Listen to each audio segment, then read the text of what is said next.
So hello everyone. Welcome or welcome back to my very small YouTube channel about knitting. My name is Isabelle. I am in France and I have 3 sons and 3 cats. You know why it's related now. And I'm filming these videos in English because I miss my English so very much. I used to live in the United States, but that was over 32 years ago, and I don't have that many opportunities to be talking in English, so you are my opportunity about once a week to do so. And if my mistakes and hesitations do not bother you too much, and if a special episode about a visit I went to a couple weeks ago, I went to Atelier Pure Laine and bought some yarn, is of some interest to you. Please stay tuned. Okay, first, what am I wearing? I'm wearing my leaf top tee. The pattern is by Bernard Design Studio. It was a free pattern.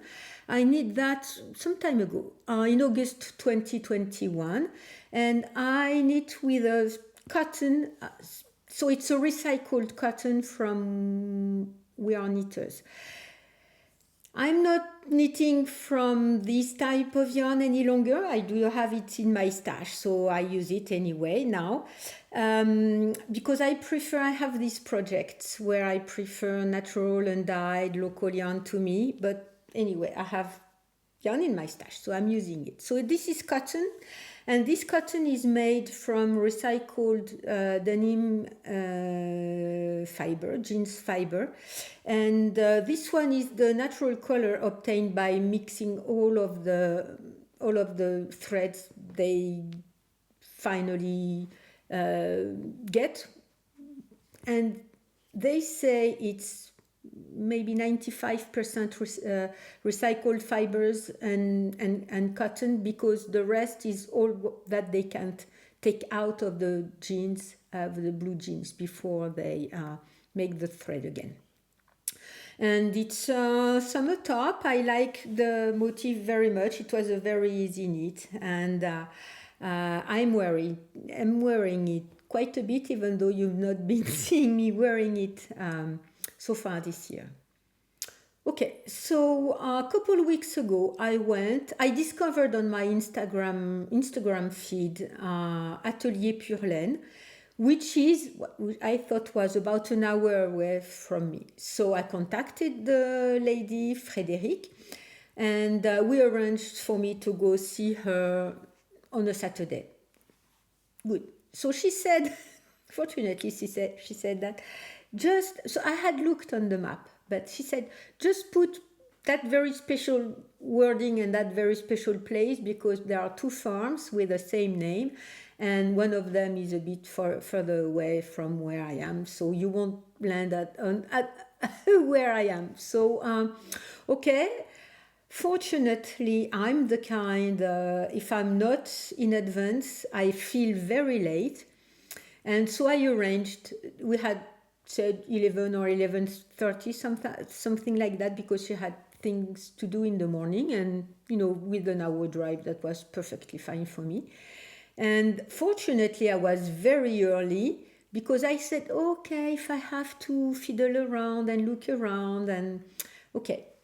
I was an hour ahead of the time when I went into the car and placed the address in my GPS, and it was 2 hours drive. Okay, so I just made it on time, as we had said. Anyway, 2 hours drive, and I arrived into her farm, and she greeted me there. It was 11:30, something like that. So we started to talk, and she showed me around her farm. We did not go see the sheep, because it was a very hot day that day, and they were all sleeping under a big oak tree, and several trees in the fields they were. Where they were. So we did not go to see them, not to disturb them. And as it was close to noontime, I told her, well, I brought my picnic, so there was a big pond, almost a lake, with trees and chairs under the trees in the shade. So I said, okay, can I stay and can I eat there? while you are having your own lunch, and we can see each other after that. And she said, yeah, my husband is not home. He was in England to go get some sheep to renew the genetic batch of the flock she has. And she said, he's been gone for a week. I don't have anything left in my fridge. Why don't we go eat at the village next door? So I said, okay. We went to have lunch there. It was really nice. I guess something you would call it a pub. It was looking like a pub, and as a matter of fact, I said to the owner when we went there, you should have snookers and pools and darts. It looks like a pub. And he said, yeah, it used to be a pub.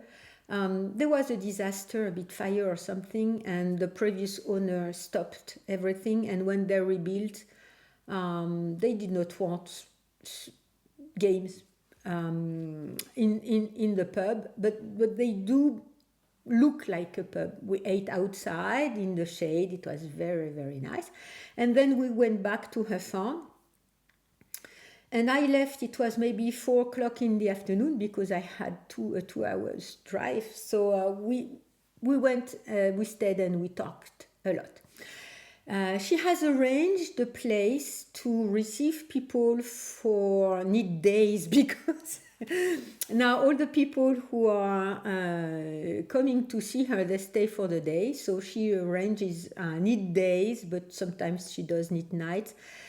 And I said I will go for a knit day and meet everyone there, but only if it's on a weekend or if I'm on a vacation, because I can't go drive 2 hours for a knit night and drive 2 hours back to my house. So she said okay, she took note of that, and she will arrange some knit days when I can come, and or also when other people come. During the summertime, people have a bit more time, and so do I. So maybe we're going to be doing this. So she's arranged the place where she has all of the yarn in display.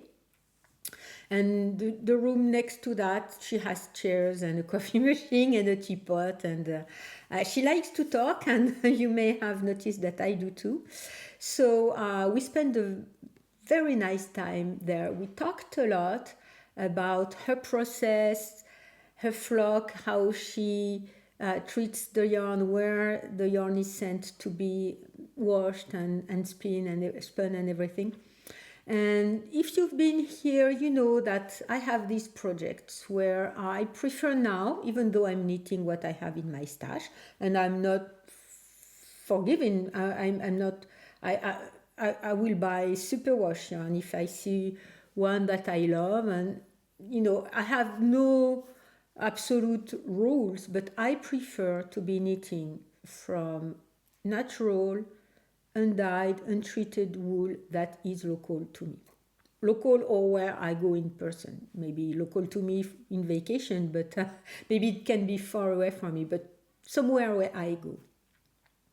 And I go in person. So I haven't been buying any yarn online yarn for a year and a half now, since I started my No Buy Year project. And since January, I'm not buying any more online patterns any longer, unless I'm ready to cast on. So with all that being said, she checks every little box for me, because her own yarn is, she doesn't dye. It's washed and spun in France. It is spun in France. And there are 2 places where she sends, potentially she sends her yarn to be spun, and only one place in France that is left where the yarn can be washed. So she started in 1987, and let me see my notes here.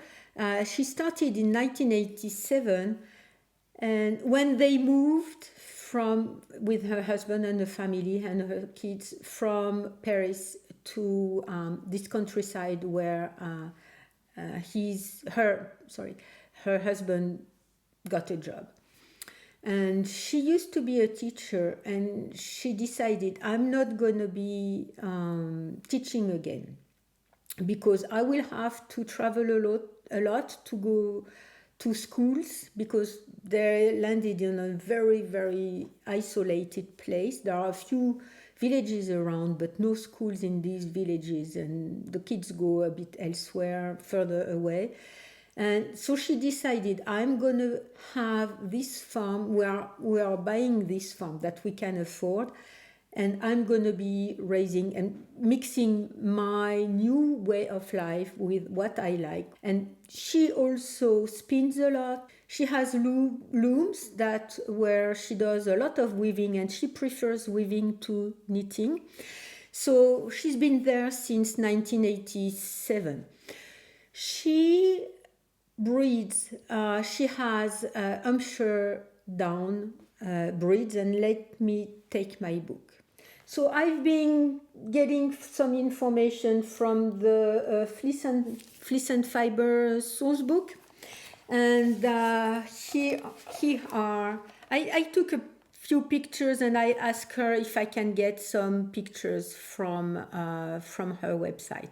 The Hampshire down are very, very nice sheep, nice looking sheep, and friendly ones. They are good mothers. The ewes are good mothers. They have between 1 and 2 babies each year, and her flocks remains outside for the whole year. In Normandy, winters are not too cold, summers are not too hot so far, and so she has only once a year shearing, because she can't shear the sheep if they stay outside during the winter time. The sheep that get sheared during the winter times are the ones who can stay inside after the shearing, and she doesn't do that. She used to have a much bigger flock. She has 200 and 250 right now, because her husband is on the way to retire, or is retired already, so she is slowing down a bit, but still maintaining over 200 sheep there, so that's quite a big flock. And she used to have a big party for when she shears the sheep during the summertime. She doesn't do any longer, so she does shear the sheep on a farm with shearers she hires and come, but no more big party, because it was very stressful for her, very stressful for the sheep, because last time she had a lot of people coming. There were over 40 people, kids crying, talking out loud, many different smells.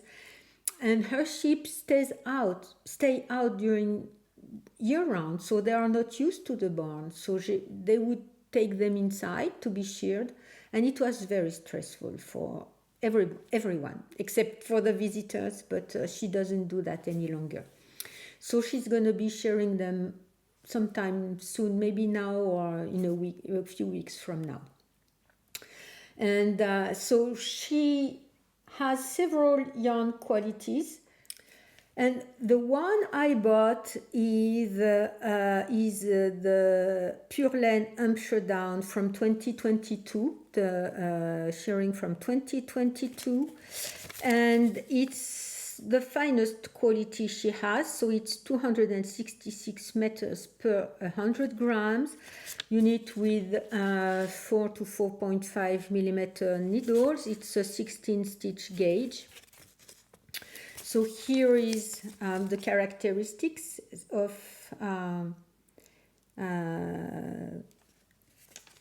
the yarn I bought. So I bought 1 kilogram. And here is in the natural creamy colors, because she does not do any dyeing. She did a bit of the dyeing at some point, but her dye, she said her dyes were still running out of out of the sweaters she's knit with it, or the samples she's knit with it after several wash. So she was not happy with it. And this is one, let me see which is the right side. I think the right side is, this is a sample I made just to see, but not with the 4mm needles. It's with, maybe I should put it that way. It's a 3mm needles, because this is what the pattern calls for, but I'm going to be moving to the 4mm needles, because it is too dense. It is too dense, but just to show you, show you, this is the beginning of a shawl, and I'll talk about that at another time. This yarn is very rustic. It smells very good. I think it's soft enough to be next to my own skin, but I guess it would be maybe a bit too rustic for other people to be next to skin. She says that she washes her knits. She washes her knits in the washing machine on the wool cycle. I believe her. She does that. She does that, and she showed me. I guess I'm just gonna block by hand, and if I ever need to be washing a knit again from this yarn, I will wash it by hand again. So it's a very plump yarn. It's 3 plies, I think, and she has another yarn quality. So she has this fine one, which she's calling la plus fine, the finest one, and she has 50 grams, 100 grams, or 500 grams in cone, and 1 kilogram in a cone. And what I like a lot is that she documents where the yarn is washed. So this one is washed in Haute-Loire, in the centre lavage du Gévaudan. It's a place where yarn can be washed, and it's the only one that is left in France. And this one has been spun in Creuse. So you've already heard me talk about filature Fonty, which is in Creuse too. It's in Romney. And this one has been spun in filature Terrade, which is in Creuse, and not very far away from Fonty, but it's not Fonty itself. So the cones are made in the mill, and she skins and makes 100 grams. So that's her plus fine, the one that I bought, and she has a heavier one. So it's a 6 ply, and it's 133 meters per 100 grams. So it's a 6 ply. I guess this one is a 4 ply, the one I have. And it's a much chunkier one that I did not want to get, because this one is already heavier than fingering. It's most probably around a worsted weight. And I did not want something bigger than that. So she carries another yarn, which is, so the Amsterdam are from UK, but you can find them everywhere else in the world. What the particularity is that they're and I'm reading for the book, they have quite a long hair, 5 to 10 centimeters, about 2 or between 2 and 2.5 kilogram fleece. So that's 4.5 to 10 pounds fleece per ship, and the yield is 50 to 60% on average, and it's a relatively dense fleece, and that allows this ship to stay out year round. You can see some examples here of the threads you can get. So she only has the white ones.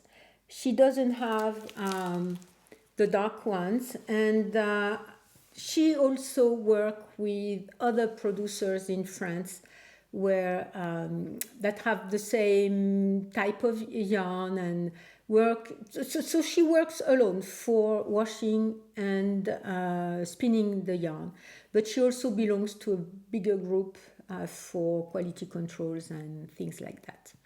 So aside from her, I'm sure I'm not sure I said it, from the Down family. She also works with one of her friends because you needed to reach a certain amount of fiber to be washed and spun. So I guess she can do it on her own, but she also works with these friends who I did not see. She raises Romney sheep. Romney sheep are from the English long wool family. So another British breed. So Romney, I guess you say Romney. Romney fleeces are a bit heavier. It's 3.6 to 5.4 kilograms per fleece. So that's 8 to 12 pounds. And the fleece is a bit longer. It's 10 to 20.5 centimeters. So that's 4 to 8 inches. And this fleece, I have to say, I think it's not as soft as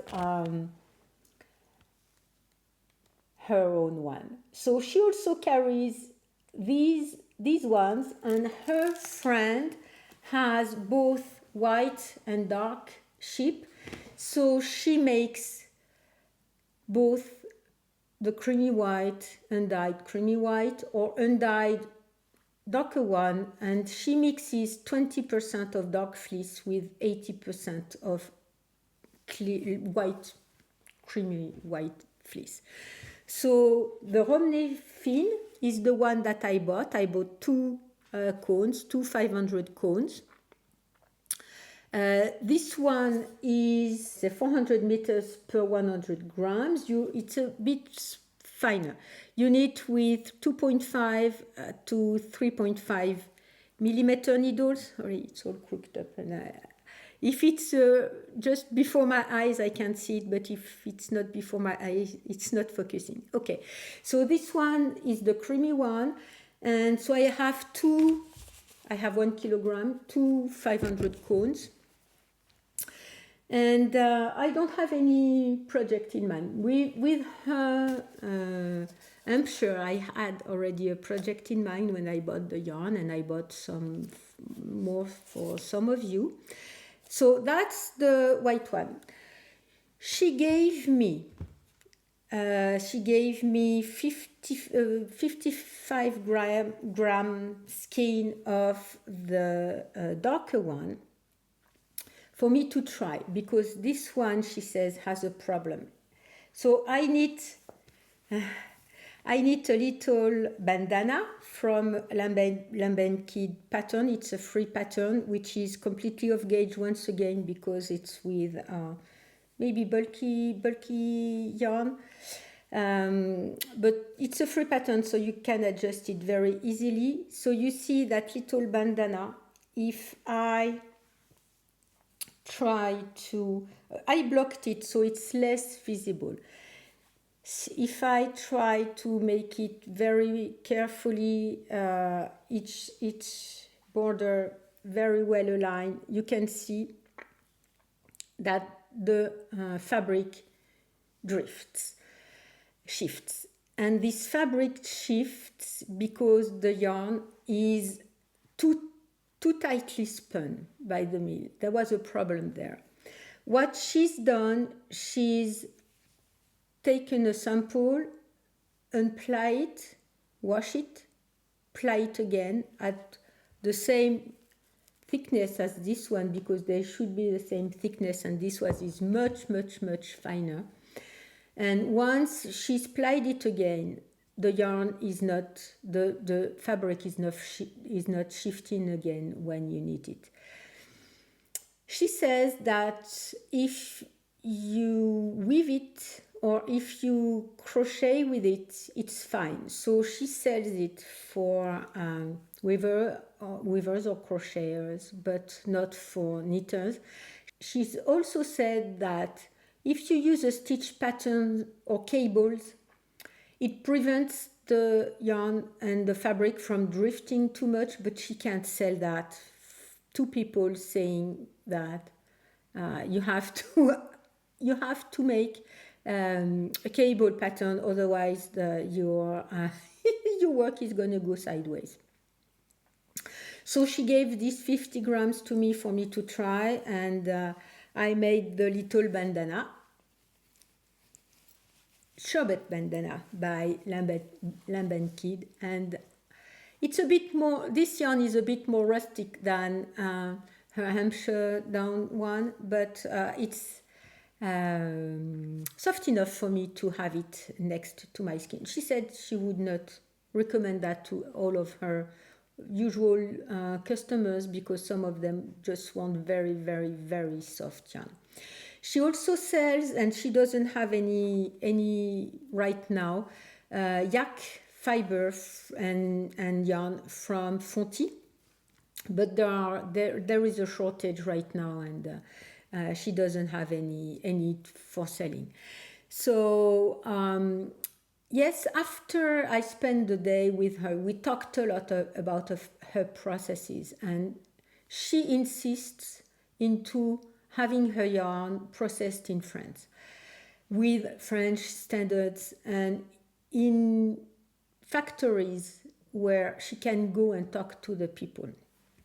She said she's not trying to use Fonty mills again, because one day, and it was not the mill's fault at all, it was the transporter fault, that lost 2 of her 50 kilograms balls or 100 kilogram balls of washed yarn to be spun, and for several months or a year, and she can't afford to have 200 kilograms of yarn that is lost. What happened is that the people from the truck just put the balls not where they were, the big balls, where they were supposed to be, and the staple was facing the wall. So it took a long time, because after that more yarn came in. It took a long time for the mill to get to these balls and find them again. But anyway, she was kind of afraid it would happen again with little shipments, because compared to other producers or cooperatives, she has a very little shipment and very small quantities to be washed and spun. And so she was a bit afraid. This is why she was using the other mill, this mill overspun this batch. So it's always a matter of balance between disadvantages and advantages. But what I like very much is that she insists into knowing the people who will take care of the fleece, and it's a very particular feeling, at least for this one, to be knitting with yarn you have seen the very sheep, because the ladies who produce the mohair, both in Poitou and Pyrenees, when I go during the summertime, they belong to a big cooperative, and they send that much of the finest one, that much of the middle one, that much of the less coarse or coarser one, and all the production for all the members of the group get processed at the same time to lower the costs. That means they get back as much as they sent to be washed and spun and dyed, but not necessarily their own mohair goods, from their own mohair goods. Frédérique from Atelier Pure Laine sells the yarn from her own ship. These ones are the one from her own ship, and this one, the Romney one, so either the darker one or the white one or undyed creamier one, is also from her friend's ship. So you know the ship, you almost know the ship you are knitting with, using the yarn to be knitting. And that is something that is very special to me. And also the fact that she has a lot of environmental concerns, and also her community that she's gathered around her is also something that I like very much. So one, I am very, very, very impatient to unravel that sample and knit with her recommended needle size, which is a bit bigger than the one I tested out, just to make sure it was too dense for me, and it would not be drapey enough for it's going to be a shawl. And I'm going to be talking about that later on. But also knitting from her friend's yarn, and I'm very happy to be able to go for a knit day, let's say a knit day, whenever she makes one, and I will make sure I will report again. And it was a very, very pleasant day, a very pleasant person. I'm very happy I found her thanks to social network, and it brought me a lot of joy and happiness to knit this sample, and I'm sure it will also bring me a lot of joy and happiness to knit with the other one, to knit with the little sherbet scarf with the Romney yarn, even though it goes sideways. I guess it goes that way. And I do hope that your own knitting is bringing you as much joy and happiness as it brings me, because joy and happiness are not coming all by itself into our lives, and we do have to actively work on that.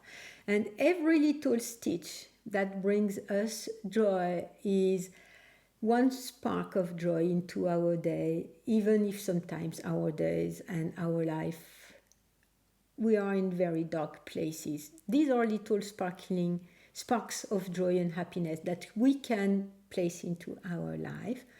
And you are also contributing to my own joy and happiness when you like my videos and comment down below. I cannot tell you enough how much I do appreciate every single one of you, and I'm sending you all my little stitches into your life, and I thank you a lot for being here with me, and I hope I will see you next time.